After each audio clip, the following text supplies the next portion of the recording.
Bom dia, bem-vindos à Opinião Pública. Os médicos que terminam a especialidade podem passar a ter de ficar alguns anos no Serviço Nacional de Saúde. A ideia do Governo foi agora reafirmada pela Ministra Marta Temido e de imediato contestada por todas as organizações do setor. Na Opinião Pública desta manhã queremos saber o que pensa sobre essa hipótese, sobre este assunto. Será que faz sentido manter os recém-especialistas, uma vez que foi o próprio Estado quem investiu na formação e lhes permitiu especializar-se?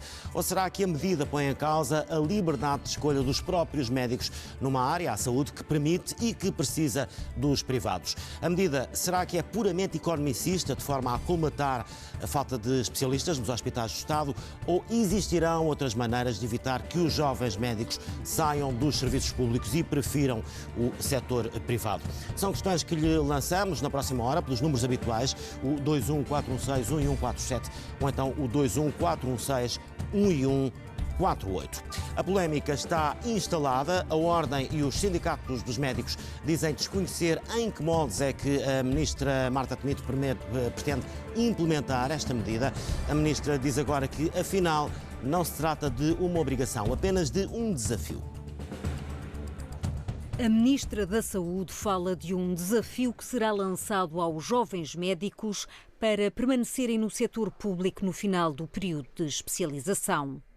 Num contexto em que a formação médica especializada é maioritariamente disponibilizada pelo Serviço Nacional de Saúde, é com grande satisfação que nós vemos que os recém-licenciados em Medicina procuram o Serviço Nacional de Saúde para se especializarem e, portanto, é também com gosto que lhes lançamos o desafio de permanecerem no Serviço Nacional de Saúde. Perante uma ideia cujo detalhe desconhecem, a Ordem dos Médicos e os sindicatos afirmam-se desde já contra qualquer medida que ponha em causa a liberdade de escolha destes profissionais. No dia em que isso acontecesse, estava a democracia, obviamente, do país colocada em causa e provavelmente isso levava a que os médicos revoltassem, ainda saíssem mais do Serviço Nacional de Saúde e o Serviço Nacional de Saúde ficava ainda com menos médicos. Apontar uma pistola à cabeça de um médico, a dizer que só pode ficar no público, parece-nos que será o princípio da deserção ainda mais de médicos que são altamente qualificados, são médicos altamente queridos por parte dos governos estrangeiros e por parte dos serviços privados. Por isso, se houver investimento em equipamentos e nos recursos humanos, nós não temos qualquer dúvida que não vão ser necessárias medidas administrativas. A Ministra lembra que a celebração de pactos de permanência no SNS após a conclusão da formação especializada está prevista no programa do Governo e garante que não está em causa nenhuma imposição. Um pacto de permanência, como o nome indica, é um acordo de vontades. Um pacto de permanência para o futuro, para os jovens que ingressassem agora na sua formação especializada ou que no futuro venham a ingressar na sua formação especializada, tem uma janela de oportunidade no médio prazo. Sempre foi claro que esta possibilidade seria uma possibilidade para o futuro e tem de ser trabalhada com as organizações envolvidas. Colocada a água na fervura, o bastonário da Ordem dos Médicos chama a atenção para a necessidade de dar melhores condições aos profissionais perante a concorrência, quer do setor privado, quer de outros países da Europa que também precisam de médicos. Mesmo não atingindo, ou até nem sendo próximos de algumas das condições que existem noutros países europeus ou até no setor privado, mas eu acho que melhorando algumas das condições, respeitando mais as pessoas e dando condições de trabalho mais adequadas para as pessoas sentirem tranquilidade e segurança naquilo que estão a fazer, eu acho que é um passo muito grande para que mais médicos fiquem a trabalhar no Serviço Nacional de Saúde. A questão, segundo o bastonário, não se coloca apenas em assegurar a permanência dos jovens especialistas, mas também de médicos experientes que têm saído do Serviço Nacional de Saúde. E é assim que estamos. Passamos agora para a conversa e reflexão com Carolina Caminata, da Associação Nacional de Estudantes de Medicina, e também com a Vera Lúcia Arreigoso, que é jornalista do Expresso, especialista em questões de saúde. Bom dia a ambas. Carolina, começo por si. Antes de me falar da posição da Associação de Estudantes de Medicina, deixa-me perguntar-lhe a título pessoal. A Carolina está no 6º ano de Medicina. Portanto, para o ano, à partida irá para uma especialidade. Como é que olha para este desafio, como diz a Ministra, que lhe é lançado, de depois da especialidade ter que ficar alguns anos no Serviço Nacional de Saúde? A título pessoal é algo que nos assusta realmente muito, porque nós não conseguimos encarar, enquanto ainda estudantes de medicina, o SNS como algo agradável, que nós queiramos trabalhar, porque de facto não há condições agora de trabalho. Portanto, é mesmo muito assustador ouvirmos falar sobre estas medidas que, no fundo, são algo que nos forçam a algo sem no fundo, criarmos primeiro soluções para os problemas que existem no SNS. Portanto, a sua ideia era fazer a especialidade e, a seguir, mantendo-se o Serviço Nacional de Saúde como está atualmente, ir para o setor privado? Eu não sei particularmente qual será... Enfim, não sabe como é que vai ser. Pergunto-lhe quais são as suas expectativas, Claro. ou quais eram as suas expectativas. No fundo, nós, enquanto estudantes, com as condições que temos agora, temos de pensar em todo o mundo, para além até de Portugal, não só no setor privado. As coisas como estão agora, temos mesmo de abrir os horizontes, de facto, para muita coisa. E, portanto, o que está a dizer é que, se esta medida for em frente, de algum modo, sente que a sua liberdade está limitada? Sim, claro que sim. Vera, é claramente ou não, pergunto, uma medida para colmatar a falta de médicos no Serviço Nacional de Saúde? É uma medida claramente desesperada para tentar que o Serviço Nacional de Saúde tenha médicos para prestar cuidados à população. Isto é, nós temos um histórico de que os médicos faziam a formação, ainda hoje fazem, especializada no Serviço Nacional de Saúde. Não há outra? Não há outra para já, totalmente. Isto é, nós começamos a assistir a uma maior participação dos hospitais privados naquilo que é a formação pós-graduada dos médicos. Não o fazem no percurso todo, ou seja, não conseguem formar, vamos imaginar, um otorrino do início ao fim, ou um dermatologista, mas conseguem garantir já alguma parte desse percurso educativo.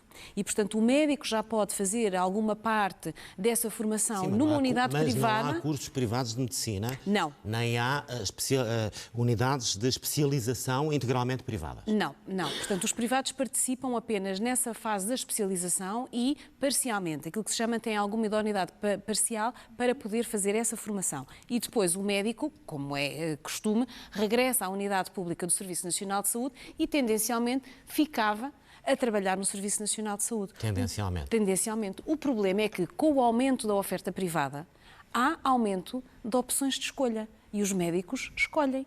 Ou porque as condições... E há quem pague melhor e dê mais condições. Mas nem muitas vezes, Augusto, não é só uma questão de dinheiro, é uma questão de condições de trabalho. Saber que tenho um determinado período de tempo em que eu estou na urgência e, de facto, eu estou a atender doentes emergentes e que requer uma grande pressão e uma grande dedicação, mas é uma parte mínima do meu horário, é uma parte do horário que não é esmagadora, como acontece no Serviço Nacional de Saúde, e depois eu tenho tempo para estar na consulta, ter tempo para investigar, ter tempo para publicar artigos, que é algo que os médicos gostam muito de fazer, e de estudar. Deixa-me interromper-te e dar aqui um exemplo.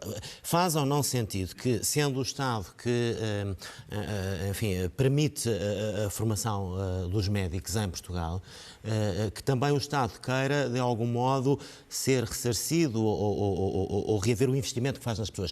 Pensa, por exemplo, no meio militar. A Força Aérea dá a formação a pilotos, os pilotos não saem imediatamente da Força Aérea quando acaba o curso para companhias de aviação privadas. Eles, durante X anos, penso que 5 anos, eles têm que ficar como pilotos da Força Aérea e só depois podem ir para... É um bocadinho esta a imagem, ou não? A imagem parece que é semelhante, mas olhando com mais atenção é muito distinta. Isto porquê? Porque nas forças militares, digamos assim, há de facto o ano da preparação e os pilotos têm os 5 anos da academia, que fazem o curso de PILAV e, portanto, eles, durante aquela formação, eles estão de facto a aprender e a ganhar competências que não vão utilizando logo no momento em que as aprendem. No caso do internato médico, os médicos trabalham nos serviços, nos hospitais e garantem muitas vezes, quase na íntegra, serviços que nem deviam garantir, porque deviam ter lá um especialista. Como não há especialista, avanço ao interno, são pagos e fazem um trabalho muitas vezes de especialista, não digo a metade do preço, mas por um valor bastante inferior àquilo que o Serviço Nacional de Saúde pagaria a um especialista. Portanto, os médicos fazem uma formação em exercício. E, portanto, trabalham ao mesmo tempo... Já estão, durante a especialidade, já estão nas escalas de serviço. Já estão a ver doentes e estão nas escalas. Já estão a funcionar como... Nomeadamente nas urgências. Os grandes hospitais, podemos falar, por exemplo, no Hospital de Santa Maria, que é um hospital universitário, nós na urgência temos muitos internos e, portanto, são médicos que estão a trabalhar ao lado dos especialistas. Carolina, a Associação de Estudantes da Medicina tem uma posição formal sobre este assunto? Perguntei-lhe a sua ainda há pouco. A da própria Associação é qual? A nossa posição é realmente que isto não é uma medida, e se me permite acrescentar aquilo que estávamos aqui a conversar, de facto, os internos no Serviço Nacional de Saúde são 36% do mundo de trabalho dos médicos, o que quer dizer que muitas vezes esses internos estão a assegurar muita parte do serviço que de facto é necessário para os doentes. Portanto, nós muitas vezes falamos desta relação como se fosse uma relação unilateral, em que os internos, por estarem ainda num processo de formação que é necessário para a conclusão de uma especialidade, que de facto deveriam dar algum retorno ao Estado, mas isto não é uma relação unilateral, isto é uma relação bilateral, porque da mesma forma que o Estado nos está a assegurar alguma formação, nós internos estamos a assegurar muito da prestação de cuidados de saúde. Perguntar-lhe, existe alguma área comparável? Há alguma outra área no direito, na gestão, até na justiça, em que o Estado permita ou supervisiona a formação profissional e a especialização profissional e que depois veja esses quadros fugirem? Que nós saibamos, não há assim um paralelismo que se possa traçar com outras profissões. Realmente a profissão de medicina é muito peculiar. Um advogado, terminado o curso, se quiser fazer uma especialização, paga do seu próprio bolso. No caso, por exemplo, dos magistrados, existe o SES, mas depois os magistrados, depois de formados no centros judiciários, não vão para tribunais privados porque não existem, não é? Claro, mas aí digo-lhe uma coisa, que é que de facto a especialidade é uma coisa necessária para o exercício de um médico diferenciado. Nós precisamos de especialistas no SNS, não é a mesma coisa que nós estarmos a falar de um advogado que tem uma subespecialização em alguma matéria de advocacia específica. Não é equiparável. Não, de todo. Ou seja, enquanto que o Estado, no caso das outras profissões, a engenharia, a arquitetura, o direito, garante a formação para se ser engenheiro, arquiteto ou, portanto, advogado, no caso dos médicos, a especialização é hoje vista como uma parte dessa formação. Ou seja, nos outros cursos a licenciatura pode ser 3, 4 ou 5 anos e em medicina são 12. Portanto, é a formação básica do médico e depois a especialização. Portanto, faz parte, está integrado. E, como de facto é uma formação muito longa, parte dessa formação é feita em exercício e, portanto, os médicos trabalham nos hospitais e nos centros de saúde enquanto estão a especializar-se. A minha pergunta era, obviamente, retórica. Vamos ouvir outras opiniões. Bom dia, Francisco Crespo, está a ligar de Lisboa. Muito bom dia. Bom dia. Olha, é muito interessante. Eu sou médico de uma altura em que nós, quando fazíamos a especialização, só podíamos fazer um Serviço Nacional de Saúde. Mais tarde, eu fui até dirigente da Ordem e houve a possibilidade de poder dar, alguns hospitais privados poderem dar uma ação para a especialização na altura, desde que tivessem outras valências para além da especialidade que estavam a tirar. Ora bem, o problema que se levanta aqui é o seguinte: no meu tempo era obrigatório, no final da formação de especialista, nós ficávamos um número de anos que eu já não me recordo muito bem quantos eram, por uma razão simples, é porque o Estado é que financiava esta especialização. Há aqui um problema grave, que é o seguinte: realmente há hoje uma grande alteração das condições de trabalho que existiam no meu tempo.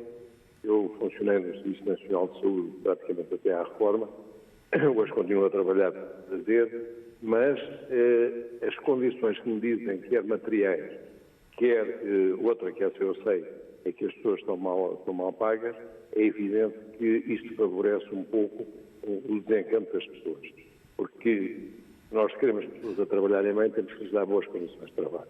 Portanto, este é fundamental. Mas há aqui uma questão que eu acho que devem refletir. Eu concordo com muita coisa que o Sr. Bastonário tem dito e com o Roque da Cunha do Sindicato de Termos Médicos, que eu sou amigo, mas eles devem se recordar que, de facto, não era assim antigamente. E aquilo que o meu caro amigo há bocado falou da Força Aérea é rigorosamente aquilo que se passa com os médicos, porque eles tinham o benefício de terem uma especialização que era a condução dos aviões, irem para os privados, tinham ou que indemnizar o Estado ou que estar um certo número de anos na altura. Eu concordo com isto, porque as pessoas estiverem desapaixonadamente a verificar o que é que se passa, é que isto foi mudado por carga d'água. Quer dizer, é estranho, durante praticamente toda a vida, desde que se criou o Serviço Nacional de Saúde, até antes, prolongou durante muito tempo, porque é que acabaram com esta obrigatoriedade das pessoas reporem, digamos, de certa maneira, aquilo que o Estado gastou num suplemento. Nas outras formações universitárias não há paralelismo com isto, porque a pessoa já é licenciada. Até a licenciatura é uma coisa. A especialização é uma nova fase, que foi financiada pelo Estado. Pronto. Depois há aqui outra questão que é grave para a fuga dos médicos para os privados. É que o desaparecimento da dedicação exclusiva, que curiosamente foi criado pela doutora Leonor Luenza, neste momento desapareceu. Portanto, resumindo, eu acho o seguinte, é fundamental que o Serviço Nacional de Saúde se venha a recuperar o que já foi, atendendo a criar boas condições de trabalho, a haver material para se poder trabalhar. A formação dos internos devia obedecer, quanto a mim, a esta obrigatoriedade de dar X tempo no Serviço Nacional de Saúde para que eles não... No fundo, é um pouco imoral que o Estado esteja a pagar a especialização e depois os privados vão lá buscá-los de borla. Quer dizer, há aqui uma coisa que não está certa. E por outro lado, Francisco, peço-lhe que conclua, por favor. Pronto. Outra questão que era fundamental é recriar outra vez a dedicação exclusiva e melhorar uma coisa que é muito curiosa. No meu curso, nós criámos a obrigatoriedade das pessoas terem que ter um ano de medicina interna antes de começar a exercer com autonomia. Isto faz muita falta, porque isto ia melhorar muito a ligação entre o médico de família e o hospital. Muito obrigado. Está dada a opinião de Francisco Crespo, médico reformado de Lisboa. Vamos até ao norte. Bom dia, Nuno Moreira, está a ligar de Vila do Conde. Bom dia, Sr. Jornalista. Bom dia às suas convidadas. Olha, para já eu discordo do interveniente anterior, porque eu acho que comparar essa situação da Força Aérea com esta situação não é a mesma coisa, porque era preciso saber números. Por exemplo, quanto é que custa tirar a carta de piloto de avião? São 350 mil euros. E eu desconfio que não seja esse o valor para tirar a especialização do médico. Agora, este tipo de medidas é precisamente o tipo de medidas que a gente espera de países governados pela extrema-esquerda e pelo regime que está em vigor no nosso país, que é o socialismo. É a construção de muros para impedir que as pessoas fujam, seja do próprio país, seja do SNS, seja do que for. O senhor pergunta como é que se resolve esta situação. Olha, pagando às pessoas aquilo que elas merecem. Porque, por exemplo, na Noruega, o médico ganha 8 mil euros por mês. Na Irlanda, ganha 11 mil. Se trabalhar 4 dias, incluindo o fim de semana, ganha 15 mil. E nos Estados Unidos da América ganha 22 mil euros.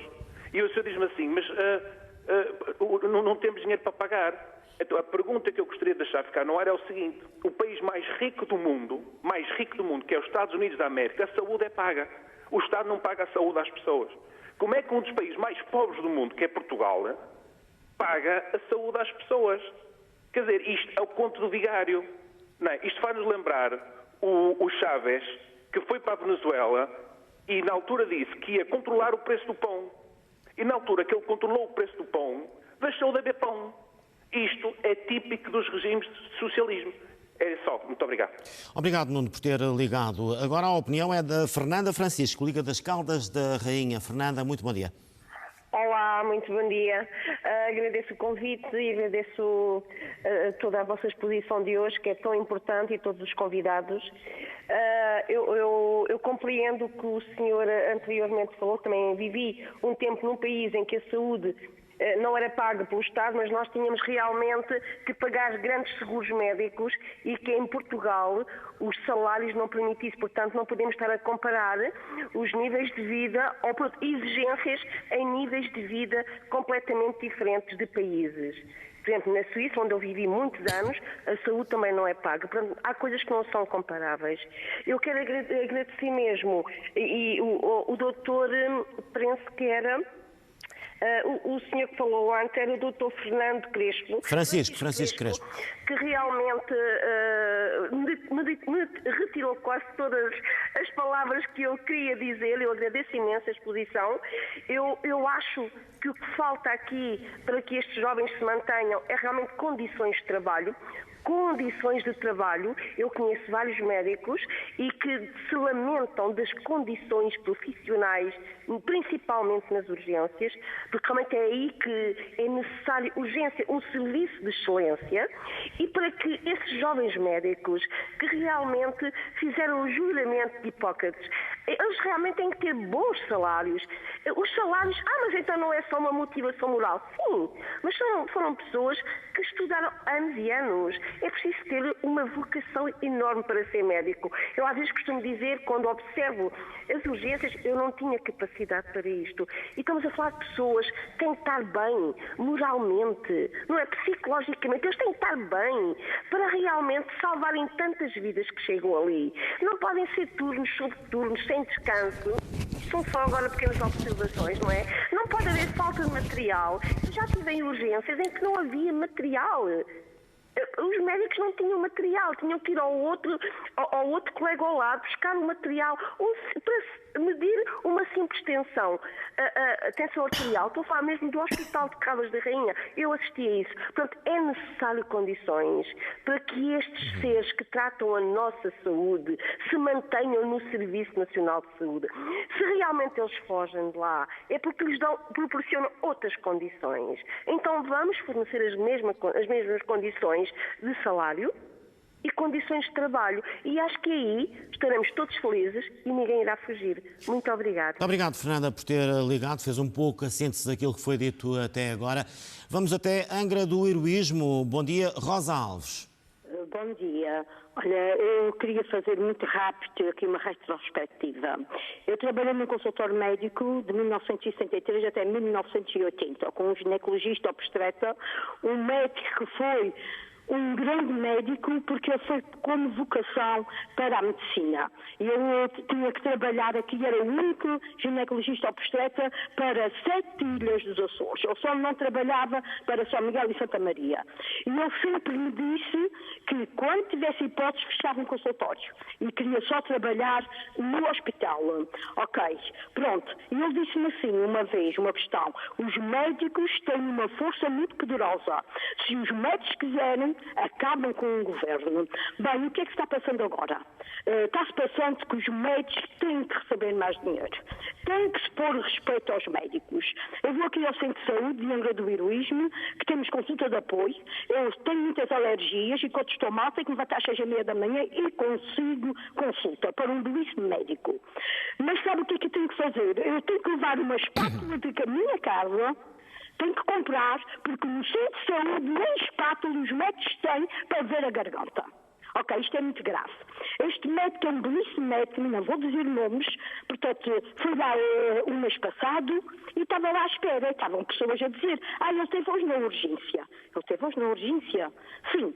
Portanto, este médico faz urgências seguidas, ele está no Centro de Saúde, ele sai do hospital para ir para o Centro de Saúde. Eu, quando chegou lá, perguntei, o médico vem da urgência, vem. Como é que é possível tratar pessoas assim? Como é que é possível médicos que têm uma responsabilidade tão grande de tratar de vidas e que não dormem e que fazem noites seguidas e vão para o Centro de Saúde? Não, meus queridos, governo. Sérgio Godinho dizia, só há liberdade a sério quando houver a paz, pão, habitação, saúde e educação. E neste momento da saúde está moribunda, a educação está moribunda. O que é que querem fazer? Vão fazer com que os médicos bons, porque nós somos bons, vão para a União Europeia. Senhores e senhores governantes, os médicos são muito importantes, como disse aí uma senhora, estudam muito, trabalham muito, têm que ter condições de trabalho. É preciso desviar dinheiros para coisas que não é preciso para a saúde, porque nós precisamos dos nossos médicos, porque nós temos médicos muito bons. Acordem, portugueses, acordem. E acabou os 3 Fs do fascismo. O F do fado, o F de Fátima e o F, que agora não me lembra o outro. Do futebol, cara Rosa. Condições de trabalho, para que não façam as neiras. Ninguém consegue ficar uma noite sem dormir e depois no outro dia está a atender doentes. É isso que eu tenho que... Muito bem, Rosa, está dito, agradecemos muito. Ficamos também com essa citação do Sérgio Godinho, no dia em que sabemos da morte do José Mário Branco. Muito obrigado, Rosa. Vera, o Nuno Moreira, creio que foi, colocou aqui a questão ideológica que pode estar subjacente a esta medida, dizendo que isto é claramente uma medida de esquerda, enfim, que seria normal na Venezuela atual ou em Cuba, por exemplo. Essa, de facto, é uma crítica que os médicos estão a fazer neste momento, ao verem coartada a sua possibilidade e a sua opção de escolha. Eu acho que era importante deixar aqui claro que nunca houve esta obrigatoriedade de estar no Serviço Nacional de Saúde, como aqui foi dito pelo nosso primeiro telespectador. Sim, era essa questão. Ele disse que isto era a recuperação de uma medida que já tinha sido... Não, o que existiu, e aqui por insuficiência e falha do Estado, mais uma vez, foi que os médicos acabavam a sua formação de médicos e antes de poderem entrar para a especialidade, porque os cursos não estavam bem organizados, houve alguns anos em que houve alguma demora em transitar-se de uma fase para outra e então criou-se um mecanismo que funcionou muito bem na altura, mas que era para ganhar tempo, que era o serviço médico à periferia. Os médicos os médicos iam pelo país para as unidades de saúde, o que viria depois a ser os cuidados primários, digamos que era aqui o embrião desta prestação de cuidados, fazer um tempo de dedicação antes da especialidade. Sim. E não era porque fosse por opção, era porque encontrou-se esta diligência, porque o início dos cursos de especialização no Serviço Nacional de Saúde estava demorado e ainda mal organizado e, portanto, isto foi para ganhar tempo. Se quisermos, foi uma medida quase de empate que acabou por funcionar muito bem e por depois estar na gênese daquilo que são hoje os cuidados primários. Poderia ser recuperada agora, enfim, por uma outra razão, que não apenas a falta de organização? Neste momento, a medida não faria muito sentido porque aqui estamos um passo atrás, ou seja, isto era antes da especialização. O que neste momento o Governo propõe é depois da especialização. Depois, acho que aquilo que está em causa é nós, como em qualquer profissão, fazemos a nossa formação opcional e, portanto, aquilo que o Governo devia, de facto, fazer e que é próprio de um regime democrático, como o próprio Bastonário tem falado, é dar opção e condições de trabalho. Até hoje, a grande maioria dos médicos ficava no Serviço Nacional de Saúde. Mas então deveria começar por dar opção, o próprio Estado, logo na licenciatura e na formação médica, podendo haver universidades de medicina privada. Essa é uma área sempre muito complicada. Mas é aí que vamos bater, porque estamos aqui, no fundo, a falar de como é que o bem público ou os meios públicos depois são postos a render, para a expressão, no público ou no privado, não é? Mas essa questão, os médicos, a grande maioria, ficava sempre no Serviço Nacional de Saúde. Os médicos não ficam no Serviço Nacional de Saúde, começam a sair agora e a não querer esse vínculo, mesmo os que estão e que estiveram durante anos, porque há uma subcarga de trabalho e de falta de condições que todos se queixam, que tornou o Serviço Nacional de Saúde pouco atrativo. É essa atratividade que tem que ser recuperada para que o Serviço Nacional de Saúde seja sustentável. E é também o mercado, ou seja, com o aparecimento da oferta privada, é natural e era expectável que isto fosse acontecer. E, portanto, aquilo que devia ter sido feito era pensar-se de uma maneira de travar esta hemorragia. Como é que isto se podia travar? Às vezes não é só com dinheiro. Aquilo que os médicos dizem muitas vezes é com carreira. Ter a possibilidade de ascender no serviço, poder participar num trabalho maior, ter um projeto de equipa.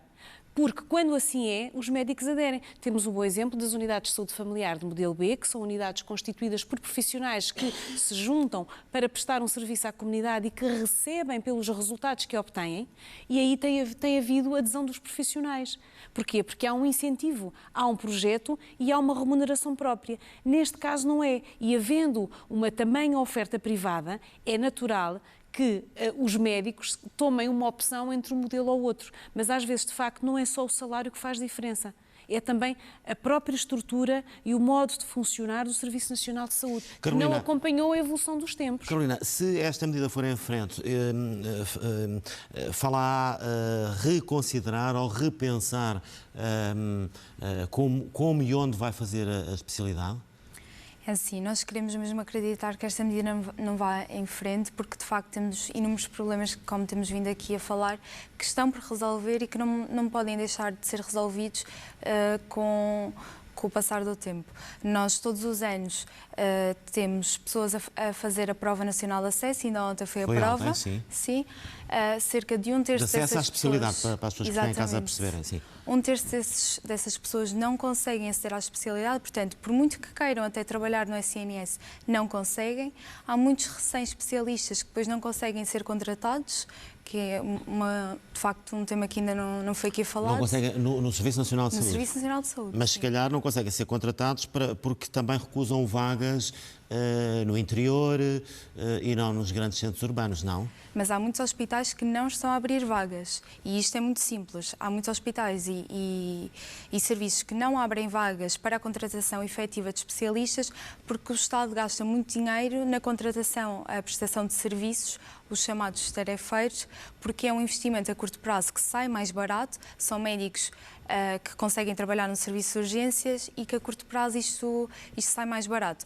A longo prazo... E também tem a ver com a questão dos vínculos, sim. Exatamente, porque um vínculo efetivo sai mais caro ao Estado a curto prazo, digo eu, porque como conversamos aqui em Portugal, nós não temos um planeamento efetivo dos recursos humanos em saúde, desta gestão financeira do SNS e para nós é muito isto que está a falhar, mas toda uma gestão que tem muitas fragilidades. Mas no limite vamos sempre parar à questão do dinheiro, haver ou não meios, o Estado ter ou não meios financeiros para... Era tudo mais simples se falássemos apenas de dinheiro. Era de facto mais simples se não tivéssemos de falar de condições. Mas não é esse o problema base? Nós achamos mesmo que não é esse o problema base que está a falhar agora no SNS. Não é o dinheiro, é uma gestão mal feita do dinheiro, uma gestão mal feita dos recursos e profissionais de saúde que nós temos, porque nós não sabemos quantos médicos é que estão em exercício, onde é que eles são necessários, que especialidade é que são necessárias, quais são as necessidades a curto e a longo prazo da população e sem esse planeamento nós não conseguimos prever as necessidades do país e é por isso que todos os anos entram imensos estudantes de medicina, todos os anos nós dizemos que estão a entrar demasiados estudantes de medicina e depois não conseguem sair. E andamos assim. Vamos ouvir a opinião do João Garcia, é médico, creio que está a ligar de Lisboa, embora tenha a indicação de que, a determinada altura, decidiu ir trabalhar para fora do país. João, bom dia. Bom dia. Aproveito para cumprimentar a jornalista Vera Arregoso, cujo trabalho eu venho seguindo há alguns anos com muito interesse e que, quanto a mim, será a jornalista mais bem preparada para abordar esta problemática. Cumprimentar, saudar e encorajar a futura colega e que realmente se tem portado muito bem nessa entrevista e focado pontos fundamentais. Eu vou procurar ser o mais sucinto possível. Agradeço porque o tempo é... Imagino que sim. Mas há pontos que são fundamentais. Um deles acaba de nos comparar com os pilotos da Força Aérea. Não há comparação possível. Eu não comparei, João, não me entenda mal. Eu não comparei. Isto é uma opinião geral. O que eu quis foi equacionar aqui várias questões e dei outros exemplos, só para que a reflexão possa ser mais profunda. Se quiser que eu seja sucinto, vai ter que fazer o favor de me deixar explicar. Sim, só quis esclarecer... É recorrente esta comparação em todas as vezes que se aborda esta questão. Qualquer cadete das academias militares, a partir do momento em que entra para a academia com 17, 18 anos, começa a ser remunerado e começa a averbar tempo para a reforma. Isto não se passa com mais nenhum aluno no ensino superior. Como também já foi aí dito, os internos fazem a sua formação recebendo só então, mas trabalhando. E trabalhando e suportando uma carga horária. Eu, no meu caso, e no caso da minha mulher na altura, eu trabalhei 80, 90, 100, 110 horas por semana. O meu recorde está com 86 horas seguidas de urgência com uma evacuação aérea pelo meio. Se quisermos ir mais longe na análise, veja-se que o nosso Sistema Nacional de Saúde, ou Serviço Nacional de Saúde, é uma cópia do Serviço Nacional de Saúde inglês. E como esse, também está em crise. Aliás, nós temos tido melhores resultados que o Sistema Nacional de Saúde inglês e nos hospitais onde eu trabalhei, e que estou a ver muitas vezes aí nas vossas imagens, nós recebíamos doentes estrangeiros que diziam precisamente isso. Eram mais bem tratados em Portugal do que nos seus países de origem. Para ser sucinto, passo já para outros tópicos. A questão do financiamento é a última. O ordenado, sendo importante, é a última. O que interessa é a organização. É a gratificação profissional. É, de facto, como foi frisado, a questão das progressões nas carreiras. É a hierarquização nos hospitais, que é um hotel durco. Toda a gente é querer muitas vezes adotar procedimentos conflituantes consoante a sua área profissional, sem respeitar uns e outros. E, finalmente, é sermos respeitados pelos utentes. Eu não posso ter um bêbado às 4 da manhã a dizer que ele é que paga o meu ordenado. Porque eu comparo a minha folha de descontos com a folha de descontos dele e vamos ver então quem paga a quem. Resumindo, ao fim de mais de 30 anos na função pública portuguesa, eu fechei a porta e fui para o estrangeiro. Ganho muito mais, tenho muito mais qualidade de vida e só para acabar, tenha-se em atenção que já há hospitais estrangeiros a disponibilizar formação a internos saídos de Portugal. João, posso lhe perguntar para onde é que foi, onde é que está? Os nossos futuros médicos irão fazer a formação no estrangeiro e ficarão lá. João, posso lhe perguntar para onde é que foi? Eu tenho estado a trabalhar com organizações internacionais, já tive quase por todo o mundo. Tenho uma qualidade de vida como nunca tive. E estou vivo, porque enquanto estive no Serviço Nacional de Saúde fiz um infarto com 43 anos. E se lá tivesse ficado, provavelmente já estaria morto a esta altura. João, muito obrigado por ter participado nesta edição do Opinião Pública. Vamos mesmo ter que avançar, o seu contributo foi muito importante. Agora, Ana Luísa, Liga das Caldas da Rainha. Bom dia. Sim, Ana Luísa? Sim. Está aí? Nós estamos aqui. Sim. Sim, estamos a ouvi-la, Ana. É Ana Maria, não é Ana Luísa, era por isso. Ok. Não, eu é que peço desculpa por ter trocado o nome. Ana Maria, bom dia. Bom dia. Sim, a sua opinião. Olha, muito bom dia a todos. Eu queria só deixar uma nota. Eu fui auxiliar de enfermagem na Suíça durante 12 anos e realmente aqui em Portugal há uma grande falta de organização nos hospitais. Cada vez que fui confrontada a sair ao hospital ou com familiares ou eu própria, eu não vejo propriamente falta de pessoal relativamente à minha experiência, vejo muita falta de organização. Quanto à lei que provavelmente o Governo quer pôr, eu só queria dizer que na Suíça, por exemplo, os médicos têm que dar tempo aos hospitais.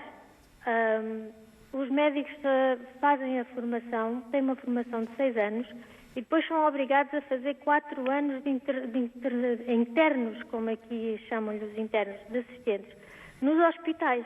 Têm que correr os hospitais, eles têm que correr os serviços de medicina, os serviços de cirurgia, têm que passar por todas as, nomeadamente na pediatria, têm que fazer todos. Durante esses 4 anos, eles têm que rodar por esses serviços todos. E só no fim desses 10 anos, 6 de formação mais 4 de internos, é que eles depois podem fazer especialização. E a Ana, temos que sintetizar, e a Ana concorda com uma solução desse género ou não? Concordo, porque na Suíça há seguros de saúde, que não há um sistema nacional de saúde e há essa obrigatoriedade de dar um tempo aos hospitais. Se em Portugal que temos direito não temos, ou seja, temos o Serviço Nacional de Saúde, não é as propinas que chegam para pagar a formação. Se os médicos e os enfermeiros, ao fim da formação, fogem todos para o estrangeiro, como é que o Serviço Nacional de Saúde pode funcionar? É uma pergunta que fica nesta edição que está quase a chegar ao fim. Ver se ainda temos tempo para ouvir a Sílvia Martins, Liga do Montijo. Sílvia, bom dia. Peço-lhe que seja muito sintética, por favor. Sim, bom dia. Olha, eu fui enfermeira, neste momento estou aposentada, não tenho nada contra os médicos, mas eu concordo com o que essa senhora disse.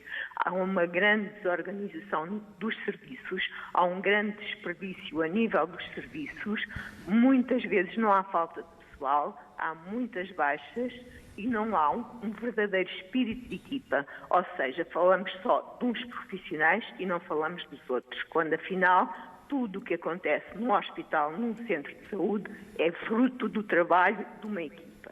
E depois, estou muito triste com a mentalidade dessa jovem, porque eu estou inteiramente de acordo, e não sou de esquerda, não sou afiliada em nenhum partido político, que realmente as pessoas fiquem no Serviço Nacional de Saúde, porque foi o Serviço Nacional de Saúde, todos os contribuintes que investiram nesse curso e em todos os cursos que são feitos no setor público. E esses senhores, os médicos e outros profissionais, não estou só a falar dos médicos, são muito materialistas. E essa jovem que está aí, se for para um hospital público, para um hospital privado, que eu também frequento, andam ali feitos tolos, porque não sabem, não têm experiência. E é no Serviço Nacional de Saúde que eles adquirem experiência. Sílvia, eu penso que o seu ponto de vista ficou claro. Corto-lhe a palavra apenas porque não temos mais tempo. Para finalizar, Vera, esta coisa das 86 horas seguidas na urgência de que falou um dos intervenientes dá muita confusão e, se calhar, em jeito de síntese, podemos falar disto. Acontece isto por falta de organização ou porque os médicos fazem trocas entre si para depois terem folgas também seguidas? Acontece isso, Augusto, por falta de médicos, não por falta de organização. Sim, mas ninguém é obrigado a trabalhar 86 horas seguidas. Haverá em lado também. nenhum. Depende da escala, por exemplo, há escalas de 24. Vamos imaginar que entre um caso urgente, que tem que ir ao bloco, provavelmente esse médico não vai poder ir embora e deixar o doente. Isto não tem a ver com aquelas trocas que os médicos fazem. Haverá, se for um médico, por exemplo, que está em prestação de serviços e aí quanto mais horas trabalhar, mais ganha. Portanto, não sabemos qual será a situação. Num médico que é do quadro, acho essa situação bastante difícil. Acho que era importante deixar aqui uma nota. Nós nunca tivemos tantos médicos no Serviço Nacional de Saúde, e isto a propósito da formação, por exemplo, em universidades privadas, que poderiam drenar médicos para o Serviço Nacional de Saúde. Nunca tivemos tantos médicos no Serviço Nacional de Saúde e nunca assistimos a este caos. E todavia, sim. E nunca assistimos a não haver médicos a quererem ir para hospitais como o Garcia de Horta ou faltarem médicos em Santa Maria. Já não estamos a falar dos médicos que não querem ir para o interior, que também é verdade. Aqui estamos a falar de médicos que não querem ir para Almada ou para um grande hospital universitário ou para um hospital Amadora Sintra. É disso que nós estamos a falar. O problema agora é outro.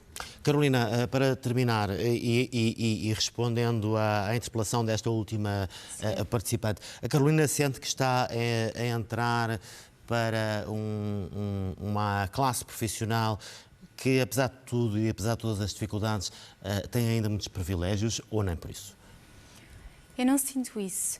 E acho que queria mesmo reforçar que eu e quase todos os jovens que eu conheço e com quem falo, queremos ir para o SNS, não há dúvida nenhuma disso. Se entre escolher o privado e o SNS, nós queremos.